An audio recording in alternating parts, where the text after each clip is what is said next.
9절부터 28절까지 한 절씩 교독합니다. 당신들은 촉히 아버지께로 올라가서 아뢰기를 아버지의 아들 요셉의 말에 하나님이 나를 애굽 전국의 주로 세우셨으니 지체 말고 내게로 내려오사 아버지의 아들들과 아버지의 손자들과 아버지의 양과 소와 모든 소유가 고센 땅에 머물며 나를 받게 하소서. 흉년이 아직 5해가 있으니 내가 거기서 아버지를 복양하리이다. 아버지와 아버지의 가족과 아버지께 속한 모든 사람에게 부족함이 없도록 하겠나이다 하더라고 전하소서. 당신들의 눈과 내하고 베냐민의 눈이 보는 바 당신들에게 이 말을 하는 것은 내 일이라. 당신들은 내가 애굽에서 누리는 영화와 당신들이 본 모든 것을 다 내 아버지께 아뢰고 속히 모시고 내려오소서 하며 자기야 베냐민의 목을 안고 오니 베냐민도 요셉의 목을 안고 오니라. 요셉이 또 형들과 입맞추며 안고 우니 형들이 그제서야 요셉과 말하니라. 요셉의 형들이 왔다는 소문이 바로의 궁에 들리매 바로와 그의 신하들이 기뻐하고 바로는 요셉에게 이르되 내 형들에게 명령하기를 너희는 이렇게 하여 너희 양식을 싣고 가서 가나안 땅에 이르거든 너희 아버지와 너희 가족을 이끌고 내게로 오라. 내가 너희에게 애굽의 좋은 땅을 주리니 너희가 나라의 기름진 것을 먹으리라. 이제 명령을 받았으니 이렇게 하라. 너희는 애굽 땅에서 수레를 가져다가 너희 자녀와 아내를 태우고 너희 아버지를 모셔오라. 또 너희의 기부를 아끼지 말라. 온 애굽 땅에 좋은 것이 너희 것이니라. 이스라엘의 아들들이 그대로 할세. 요셉이 바로의 명령대로 그들에게 수레를 주고 길 양식을 주며 또 그들에게 다 각기 옷 한 벌씩을 주되 베냐민에게는 은 300과 옷 5벌을 주고 그가 또 이와 같이 그 아버지에게 보내되 수나기 10필에 애굽의 아름다운 물품을 실리고 암나기 10필에는 아버지에게 길에서 드릴 곡식과 떡과 양식을 실리고 이에 형들을 돌려보내며 그들에게 이르되 당신들은 길에서 다치지 말라 하였더라. 그들이 애굽에서 올라와 가나안 땅으로 들어가서 아버지 야곱에게 이르러 알리어 이르되 요셉이 지금까지 살아있어 애굽 땅 총리가 되었더이다. 야곱이 그들의 말을 믿지 못하여 어리둥절하더니 그들이 또 요셉이 자기들에게 부탁한 모든 말로 그에게 말하며 그들이 아버지 야곱은 요셉이 자기를 태우려고 보낸 수레를 보고서야 기운이 소생한지라. 이스라엘이 이르되 조카도가 내 아들 요셉이 지금까지 살아있으니 내가 죽기 전에 가서 그를 보리라 하니라. 아멘. 좋은 저녁입니다. 사랑하는 축복합니다. 오늘 말씀 제목 창세기 45장 9절부터 28절인데요. 기쁜 소식, 굿 뉴스입니다. 요셉이 형들이 이제 올라왔어요. 올라와가지고 여러 가지 상황이 지금 계속 전개됐잖아요. 드디어 자기가 누구인가, 자기가 20년 전에 헤어진 요셉이다 하고 자신의 상황을 다 이야기를 했습니다. 실체를 이야기했죠. 그때 형들이 깜짝 놀랐죠. 형들은 분명히 죽었다고 생각했거든요. 필시는 요셉이 종으로 팔려가서 그 지치고 못 먹고 힘들고 그렇게 고단한 일을 하다가 죽었을 것이다. 혹은 죽지 않았을지라도 아주 진짜 힘들고 어려운 삶을 살 것이다. 이렇게 생각했는데 요셉이 그들이 두려웠던 애굽의 바로의 버금가는 총리가 됐다는 소식을 듣고 깜짝 놀란 거죠. 우리 한번 9절, 10절, 11절, 3절 한번 같이 읽을게요. 같이요. 시작. 당신들은 속히 아버지께로 올라가서 아뢰기를 아버지의 아들 요셉의 말에 하나님이 나를 애굽 전국의 주로 세우셨으니 지체 말고 내게로 내려오사 아버지의 아들들과 아버지의 손자들과 아버지의 양과 소와 모든 소유가 고센 땅에 머물며 나와 가깝게 하소서. 흉년이 아직 5해가 있으니 내가 거기서 아버지를 복양하리이다. 아버지와 아버지의 가족과 아버지께 속한 모든 사람에게 부족함이 없도록 하겠나이다 하더라고 전하소서. 형님들은 지금 여기 좀 흉년이 들어서 당장 눈앞에 있는 흉년 때문에 곡식을 사러 애굽에 왔어요. 그런데 지금 곡식을 사가지고 가는 것으로 끝나는 문제가 아니에요. 왜냐하면 아직도 얼마나 남았습니까? 지금 흉년이 2년째예요.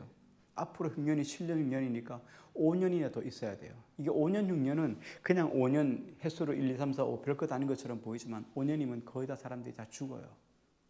농사를 지을 수 없습니다. 심으면 그냥 흉년이니까.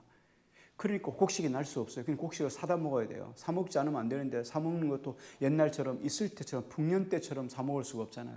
그러니까 아껴 먹어도 안 되니까 어떻게 해요? 처음에 돈으로 곡식 사 먹고 안 되면 땅 팔고 안 되면 집 팔고 나중에 먹을 거 없으면 어떻게 해요? 종으로 자신을 팔고 곡식을 사오는 거예요. 그러니까 이 5년 흉년에는 무수한 사람들이 땅 없고 집 없는 사람들을 죽어나가는 거예요. 이런 고통의 때인 거예요. 근데 형님들은 지금 이걸 몰라요. 전혀 알지 못해요. 그래서 빨리 올라와서 이 애굽에서 흉년, 이 5년 남은 흉년을 잘 보낼 수 있게 해달라. 그리고 고센 땅에 그 아버지의 가축들을 다 가져와서 고센 땅에 풀이 좋으니까 거기서 지내면 된다. 이렇게 이야기를 했어요. 그런데 지금 이 분위기를 보면 창세기 45장 9절부터 11절 분위기를 쭉 보면 지금 요셉은 형님들에게 계속 뭔 이야기를 합니까? 지금 흉년 이야기를 하고 있어요. 근데 형님들은 분위기가 지금 그런 분위기 아니에요. 흉년에는 관심이 없어요. 형님은 지금 계속 뭘 봐요? 요셉이 살아있다는 것에 두려워 떨고 보는 거예요. 요셉밖에 뭐 흉년이고 뭐고 이 둘째 문제고 요셉을 바라보고 요셉은 어떻습니까? 요셉은 그 문제가 아니에요. 요셉은 형님들 문제가 아니고 지금 흉년이 아직도 5년 남았다는 거예요. 그래서 이게 지금 심각한 문제, 서로의 관점이 다른 관점으로 지금 보고 있어요. 자, 왜 그렇겠어요? 이게 믿음의 사람과 믿음이 없는 사람의 차이예요. 이게 기도의 사람과 기도하지 않는 사람의 차이예요. 기도하는 사람은 믿음의 사람은 어떻습니까?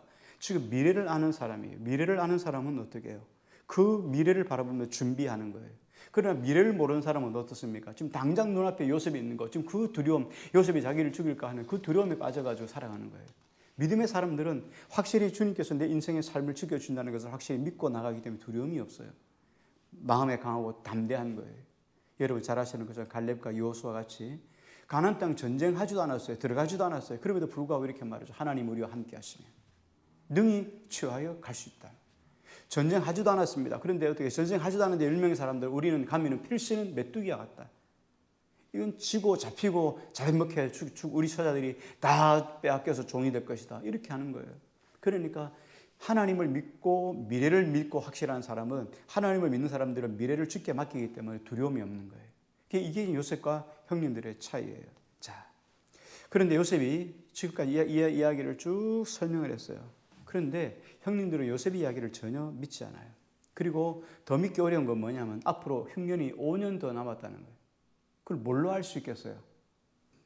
올해 흉년이 드는 건 맞는데 내년에도 흉년이 들 줄 어떻게 알 수 있겠냐고요. 이건 하나님이 요셉에게 가르쳐 주었으니까 하는 거예요. 근데 형님들은 모르니까 이해할 수 없는 거죠. 우리 12절, 13절, 14절, 15절까지 한 절씩 한번 보겠습니다. 12절 제가 읽습니다. 당신들의 눈과 내 아우 베냐민의 눈이 보는 바 당신들에게 이 말을 하는 것이 내 입이라. 당신은 내가 애굽에서 누리는 영화와 당신들이 본 모든 것을 다 내 아버지께 아뢰고 속히 보시고 내려옵소서 하며 자기 아우 베냐민의 목을 안고 우니 베냐민도 요셉의 목을 안고 우니라. 요셉이 또 형들과 입맞추며 안고 우니 형들이 그제서야 요셉과 말하니라. 예, 형님들은 요셉이 다 지금까지 있었던 이야기 하나님이 우리 가족을 살리기 위해서 먼저 자기를 미리 보내어서 애굽 땅에서 총리가 되게 하고 그 흉년을 잘 지낼 수 있도록 미리 보내주셨다는 말을 앞에 쭉 설명했어요. 그런데 형님들이 안 믿어요. 왜? 자기를 죽일까 봐. 그런데 자기에게 그 모든 사정을 다 이야기하면서 아버지를 빨리 내려오라 이야기를 하고 그리고 베냐민을 꼭 끌어안고 울며 통곡하고 또 형님들에게 입맞추면서 인사하면서 형님들을 통곡하고 우니까 그제서 형님들의 마음이 조금씩 녹기 시작합니다. 그제서야 조금씩 녹는 거예요. 그래서 요셉이 집으로 돌아갈 가나안 땅으로 돌아갈 기량시 곡식들 그리고 애굽의 아버지에게 줄 애굽의 선물들 이런 것들을 잔뜩 실어 아버지가 탈 수 있는 또 수레도 보내어서 아버지가 올라올 수 있도록 그 모든 것들을 다 제공해 줬어요. 우리 21절 22절 한번 같이 볼게요. 시작. 이스라엘의 아들들이 그대로 말때 요셉이 바로의 명령대로 그들에게 수레를 주고 길양식을 주며 또 그들에게 다 각기 옷 한 벌씩을 주되 베냐민에게는 은 300과 옷 5벌을 주고. 자, 이게 뭐 이렇게 안 해도 되는데 굳이 그들에게 베냐민은 옷 5벌, 형님들에게는 옷 한 벌씩을 다 주고 특별히 베냐민에게는 여기 보니까 은 300개를 줬다. 그리고 뭐 길냥식뿐만 아니라 올라올 때 필요한 양식들, 아버지에게 줄 선물들을 다 보냈어요. 그렇게 보낸 이유가 뭐냐면 애굽에 지금 이 요셉이 있는 애굽 땅이 풍요롭다는 것을 아버지에게 지금 어필해 주고 싶은 거예요. 그렇지 않으면 놓고 내려올 수 있겠어요. 왜냐하면 하나님이 애굽에 저기 가나안 땅에 있으라고 했잖아요. 그런데 있어야 될 이유보다도 그죠? 지금 이 애굽 땅에 내려와서 하나님께서 큰 민족을 이루어서 다시 돌아갈 것을 말씀하고 있잖아요. 그러니까 여기 내려와야 되는데 아버지가 안 내려올까 봐 애굽의 풍요로움을 다 보여주면서 올려보낸 거죠. 자, 이렇게 하는 차에 이 소식을 지금 종들이 이렇게 연결되어져서 바로의 궁에 이 소식이 들려졌어요.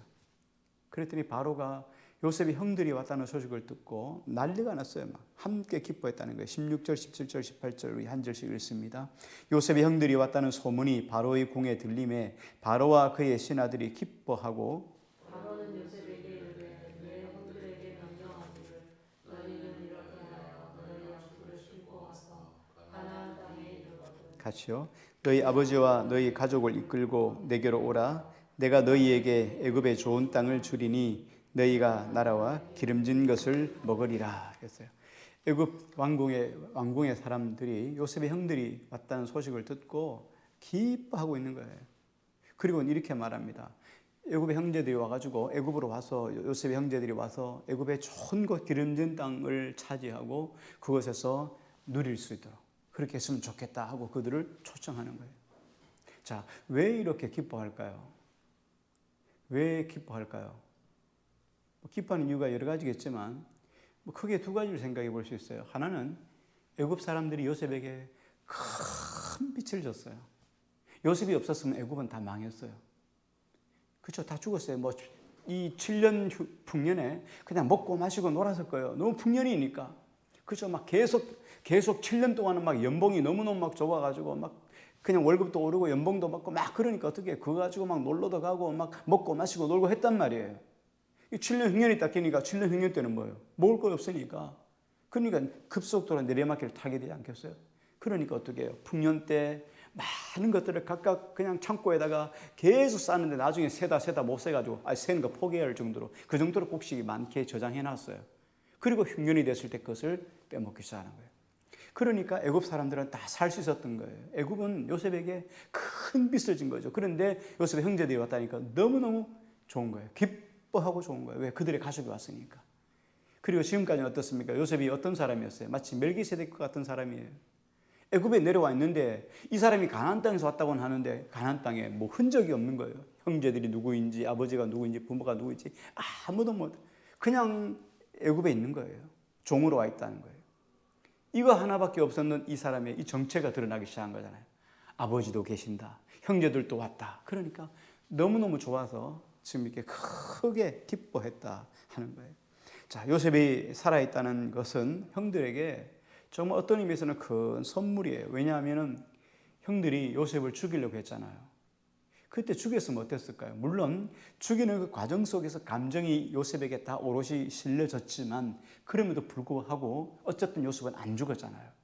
만약에 그 구덩이에 빠뜨려서 두었다면 요셉은 죽었을 거예요. 그런데 마침 아라비아 상인들이 가니까 팔았잖아요. 그래서 직접적으로는 죽이지 않았어요. 그런데 살아있으니까 그 20년 세월에 형들이 변화되었잖아요. 그런 조금이라도 변화됐으니까 요셉 죽인 것에 대한 양심의 가책 때문에 얼마나 마음이 아팠겠어요. 잠을 제대로 못 잤을 거예요. 우리도 그런 말 하잖아요. 사람이 양심이 있기 때문에 그렇죠. 살인자들 보면은 늘 두려워 떨잖아요. 세상에 완전 범죄가 어디 있겠어요. 그 사람의 인생은 계속 끊임없이 양심이 찌르잖아요. 그래서 술김이라도 고백하고 그렇게 해서 잡히는 사람들도 있잖아요. 그런 형님들이 얼마나 그동안 괴로웠겠어요. 그런데 요셉이 아직도 살아있다는 것 자체가 그 감정을 죽이려고 했던 그 감정은 요셉이 가지고 있지만 어쨌든 살았으니까 좀 짐을 덜은 거예요. 그러니까 요셉이 살아있다는 자체가 형들에게는 선물이에요. 선물. 얼마나 하나님의 은혜인지 몰라요. 요셉이 죽었다면 계속 그 짐을 죽을 때까지 지고 갔을 거예요. 그런데 요셉이 살아있으니까 얼마나 좋겠어요. 이제는 살인의 어떤 중압감에서 완전히 벗어나게 됐죠. 그래서 요셉이 형들에게 이렇게 말하면 형님들 자 이제 가나안 땅으로 고향 땅으로 다시 곡식을 가지고 내려갈 때 서로 싸우지 마세요. 이렇게 이야기를 해요. 참 희한하죠. 이상한 부탁을 합니다. 24절을 한번 볼게요. 같이요. 시작.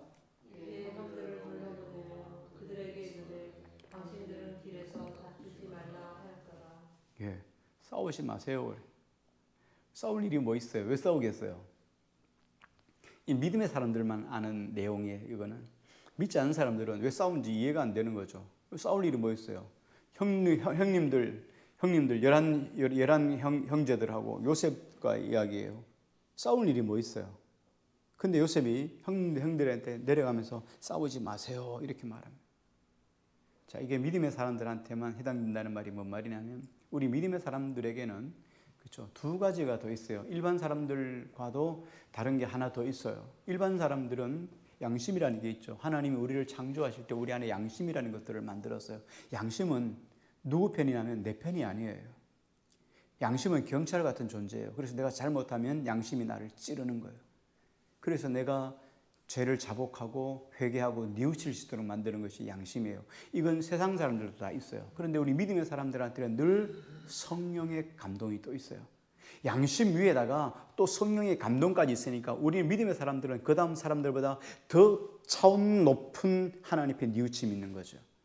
이게 믿음의 사람들만 가지는 특징이에요. 그러니까 요셉하고 형제들이 다 끝났어요. 문제가 다 끝났어요. 형님들 다 이해했어요. 왜? 하나님 형님들이 나를 파는 것 그게 문제가 아니고 하나님이 형님들의 마음을 통해서 그렇게 했지만 하나님께서 나를 먼저 보내서 우리 가문을 살리기 위해서 하나님이 나를 이곳에 총리로 만들어 주셨다. 그래서 이때를 위해서 하나님이 그렇게 하신 일이니까 하나님이 하신 일이니까 형님들은 걱정하지 마소서 앞에 이야기를 했잖아요. 그런데도 불구하고 형님들 속에 마음속에 이 양심이 계속 고통을 주는 거예요. 그러면서 가면서 서로 이렇게 이야기를 하는 거죠. 그때 누가 요셉 죽이자 그랬어? 누가 그랬어? 유다가 그랬지. 시몬이 그랬지. 야, 너가 그때 그렇게 하지 않았으면 됐을 거 아니야. 우리가 그러잖아요. 우리가 무슨 일이 일어나면 다 그러잖아요. 무슨 일이 딱 일어나면 제일 먼저 뭐부터 이야기를 해요? 뭐부터 이야기하죠? 이거 어떻게 해결하지? 이렇게 하는 사람은 거의 못 봤어요. 뭐 어떻게 하죠? 누가 그랬어요? 누가 그랬어요?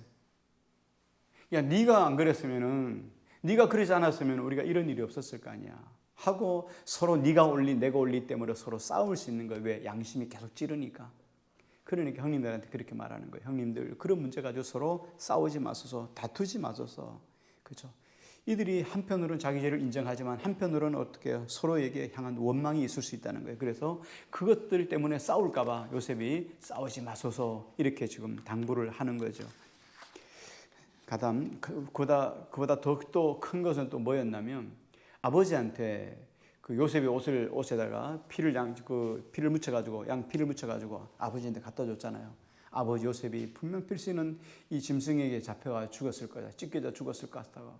그러니까 아버지가 얼마나 절규하고 낙심했어요. 그러니까 아버지를 20년 동안 꼬박 속인 그 죄가 요셉을 살해한 죄보다도 더 큰 게 아버지에 대한 짐이 그들 형제들 속에 가득 있었단 말이죠. 자, 어쨌든 그렇게 해서 죄책을 서로 뉘우치고 서로 싸우지 말라고 그 집으로 돌려보냈어요. 자, 이제 형님들이 드디어 가나안 땅으로 돌아왔어요. 가나안 땅으로 와서 이제 야곱에게 이야기를 하는 거예요. 아버지 야곱에게 아버지 요셉이 살아 있습니다. 그렇게 이야기를 해요. 한번 볼까요? 25절, 26절, 27절 우리 한 절씩 볼게요. 그들이 애굽에서 올라와 가나안 땅으로 들어가서 아버지 야곱에게 이르러 알리어 이르되 요셉이 지금까지 살아 있어 애굽 땅 총리가 되었더이다. 야곱이 그들의 말을 믿지 못하여 어리둥절하더니 그들이 또 요셉이 자기들에게 부탁한 모든 말로 그에게 말하매 그들의 아버지 야곱은 요셉이 자기를 털로 보내 그들을 보고서야 이미 솟아나니라. 예, 여기 26절에 보니까 야곱이 그들의 말을 믿지 못하여 어리둥절하더니 그렇게 말합니다. 이 어리둥절이란 말은 쇼크 상태가 왔다는 거예요. 정신을 잃었다. 요셉이 지금 20년 전에 짐승에 찢겨가지고 죽었는 걸 알고 있었거든요. 그런데 요셉이 살아있는데 살아있는 것도 그냥 살아있는 게 아니에요. 애굽의 총리가 되어서 살아있더이다. 이렇게 말하니까 아버지가 정신을 나가버려요. 요셉이 죽었다는 소식을 들었어요. 아버지가. 그때 아버지 마음이 어땠을까요? 찢어지기도 하겠지만 아버지가 찢어지는 그 마음을 어떻게 했겠어요? 하나님께 원망으로 하나님께 모든 것들을 다 쏟아놓았단 말이죠. 하나님 앞에. 하나님, 그 많은 12 아들들 중에서 야곱이 정말 사랑하는 게 라헬이잖아요. 그 라헬에게서 남 두 아들 요셉과 베냐민, 이 둘인데 이 요셉을 정말 사랑하는 그 아들 중에서 맏아들, 그 진짜 정실 아내가 난 첫 아들 요셉이란 말이에요. 그 아들을 데려갔으니 얼마나 마음이 찢어졌겠어요. 하나님, 그 많은 아들 중에서 왜 하필이면 요셉입니까? 하고 하나님을 원망했단 말이에요. 하나님 앞에서 왜 사랑하는 아들을 데려갔습니까? 왜 내가 가장 소중하게 여기는 것을 하나님 빼앗아갔습니까? 하고 그렇게 원망했단 말이에요. 그러니까 요셉을 빼앗기고 난 다음에 실상 어떤 의미에서는 야곱은 인생을 다 살은 거예요. 삶의 의미를 잃어버렸어요. 내가 왜 살아? 하루하루가 삶이 힘들고 어려운 거예요. 베냐민 때문에 살아있는 것이지 정말 살고 싶은 마음이 없을 정도로 야곱의 마음이 심각하게 아주 힘들고 지친 상태가 바로 그때였어요. 그런데 그렇게 생각했던 요셉이 살아있다니까, 그 소식을 들었으니까 얼마나 정신이 없었겠어요. 그러니까 정신이 쇼크 상태로 그냥 기절해버린 거예요. 자, 하나님께서 어떤 의미에서는 요셉이 하나님의 것이죠. 그렇지만 야곱이 난 자녀인데 하나님이 잠시 빌려간 거예요. 누구를 위해서요? 야곱을 위해서요. 그렇죠? 하나님이 결국은 야곱의 가족이 애굽으로 내려와서, 그렇죠, 430년 4대 만에 어떻게 해요? 큰 민족을 이루어서 60만이라는 큰 민족을 이루고 난 다음에 가잖아요. 내려올 때 몇 명이었어요? 70명에 불과한 사람들이 큰 60만이라는 큰 민족을 이루어서 나온다는 거예요. 그 당시에 60만이면요 엄청난 거예요. 그렇죠? 그때가 언제예요? 출애굽 당시니까 얼마나 큰 민족이었겠어요. 그런데 그런 큰 민족을 이루고 올 수 있었던 것은 뭐예요? 다 하나님께서 요셉을 통하여서 이제 애굽에서 정착해서 살 수 있도록 해주신 것이에요. 그러니까 야곱의 입장에서는 하나님이 요셉을 빼앗아 갔다가 다시 야곱을 위해서 되돌려 주신 것이죠. 그러니까 이걸 모르니까 야곱이 그냥 쇼크 상태로 지치고 넘어지고 쓰러진 거예요. 때때로 우리 인생이 하나님께서 우리의 것을 빼앗아 갈 때가 있어요. 빼앗아 간다기보다는 하나님께서 우리에게 요구할 때가 있어요. 그런데 그 요구할 때가 언제예요? 내가 있고 풍성하고 만족할 때 하나님께서 우리의 것을 빌리고 우리의 것을 요구하는 것이 아니라 힘들고 어려울 때 하나님이 요구하셔요. 참 신기하죠. 그렇죠? 내가 막 많고 잘 나가고 그럴 때 하나님이 내게 뭔가 도움을 요청하고 그랬으면 나도 편하고 그렇게 마음껏 하나님께 편하게 할 텐데, 하나님은 꼭 그럴 때 요구하지 않고 내가 힘들고 어렵고 이럴 때 하나님이 또 요구하셔요. 그래서 하나님이 요구하시는 것은 뭐냐면, 하나님이 요구하시는 것은 외면적인 것들, 어떤 외적으로 있고 없고의 그 차원을 말하는 게 아니라 하나님이 우리에게 요구하시는 것은 우리의 중심이에요. 그런 상황임에도 불구하고 하나님을 향하여 마음을 드리냐 안 드리냐, 하나님 이것 보는 거예요. 근데 우리는 자꾸 있어서 하나님께 뭔가를 만들어주는 이 큰 것들을 요구하는데, 하나님이 크고 작은 걸 보는 게 아니라 그 마음 중심이 하나님께 예스냐 아니냐를 주님이 보시는 거예요. 그러므로 우리가 살아갈 동안에 때때로 예수 그리스도를 믿다가 신앙생활을 하다가 하나님 믿다가 잃어버리는 경우가 있어요. 손해보는 경우가 있어요. 억울할 때가 있어요. 그럴 때 우리가 좀 생각해 봐요. 원망하지 않았으면 좋겠어요. 왜? 하나님은 절대로 우리의 것을 취한다든지 하나님께서 거둬가실 때는 분명한 이유가 있어요. 그런데 우리는 마치 야곱의 형들처럼 미래를 모르니까, 5년 동안 아직도 흉년이 남았다는 걸 모르니까 겁내는 거예요. 마찬가지로 우리가 하나님의 그 계획한 것, 하나님의 섭리를 다 안다면 우리가 하나님 여기 있습니다 하고 마음껏 내놓을 텐데, 우리가 모르니까, 당장 내일 일을 모르니까 우리가 지금 이것 없으면 죽는다고 생각하는 거예요. 그래서 하나님이 빼앗아가고 하나님 우리 것을 취하여 갈 때 우리는 낙심하고 절망하고 오히려 하나님 안에서 원망하게 되는 거예요. 그럴 때 오늘 우리는 이것이 내 것이 아니었다는 것을 기억하고 오히려 하나님 앞에 기뻐할 수 있기를 바랍니다. 성경에 보면 예수님이 그 예루살렘에 입성하실 때, 종려주일에 예루살렘 입성하시잖아요. 그 종려주일이라 불리는 그 예루살렘 때, 예루살렘을 입성할 때 예수님이 이렇게 말해요. 그 예루살렘 입성할 때 나귀를 타고 가시잖아요. 그럴 때 나귀를 어느 나귀를 타고 갑니까? 예수님이 이렇게 말씀하셨어요. 너 저 어느 길에 성 안에 들어가면 어느 집에 가면 물길로 가는 사람이 있는데 그 물길로 가는 사람한테 따라가서 그 나귀를 좀 가져와라. 예수님, 아니 나귀 주인도 아니면서 남의 나귀를 가져가면 돼요. 그랬더니 주가 쓰시겠다 하라. 그렇게 말하라는 거예요. 고개를 겨우 타면서 잡은 따라갔어요. 가다 보니까 진짜 물길로 가는 물동이를 가고 이완 사람이 있어요. 따라가서 나귀를 그냥 말도 안 하고 풀어가니까 왜 가져가냐 이렇게 말하니까 주가 쓰시겠다 하라. 그랬더니 그 사람이 아무 말도 하지 않고 보내주는 거예요. 자, 그래서 그 나귀가 어떻게 해요? 나귀는 쓰고 다시 그 주인에게 돌아줬겠죠. 그거 가져갔겠어요, 그죠? 그런데 그 나귀는 어떻게 해요? 하나님의 거룩한 역사에 쓰임받는 가정, 쓰임받는 집의 물건이 됐다는 거예요. 우리도 마찬가지예요. 우리 것을 하나님이 취할 때 하나님이 빼앗아가는 것처럼 보이지만 결코 하나님이 다시금 나중에 돌려주세요. 그래서 울며 씨를 뿌리러 나가는 자는 기쁨으로 그 단을 가지고 돌아오리라.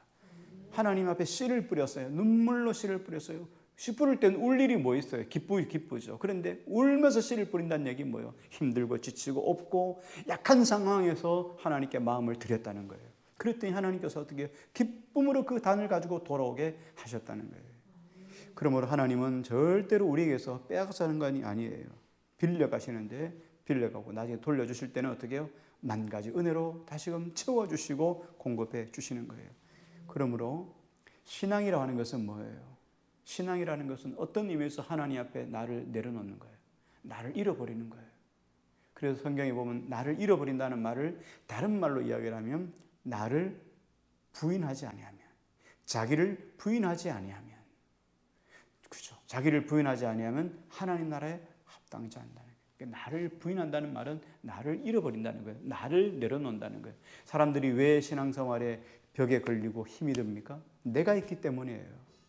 내 것, 내 시간, 내 마음, 내 중심, 내 소유, 내 것이라고 하는 틀에 박혀서 주님을 내 삶 속에 못 들어오게 하니까 그러니까 신앙생활이 막히는 거예요. 그래서 어떤 의미에서는 다 누구의 것이에요? 다 주님의 것이잖아요. 주님이 내 삶 속의 주인이니까 주님의 것이에요. 그러니까 주께서 쓰시겠다고 하라. 주께서 우리 삶 속에 필요한 모든 것들을 내려놓을 때 주님은 우리에게 더 큰 은혜로 주시는 거예요. 이게 가장 최상의 고백으로 나온 것이 무엇입니까? 시편 23편이에요. 여호와는 나의 목자시니 내가 부족함이 없으리로다. 결국은 하나님이 나를 부족함이 없는 삶으로 만들어 가시기 위해서 때때로 나를 빼앗아가는 거예요. 나 있는 것을 요구하시는 거예요.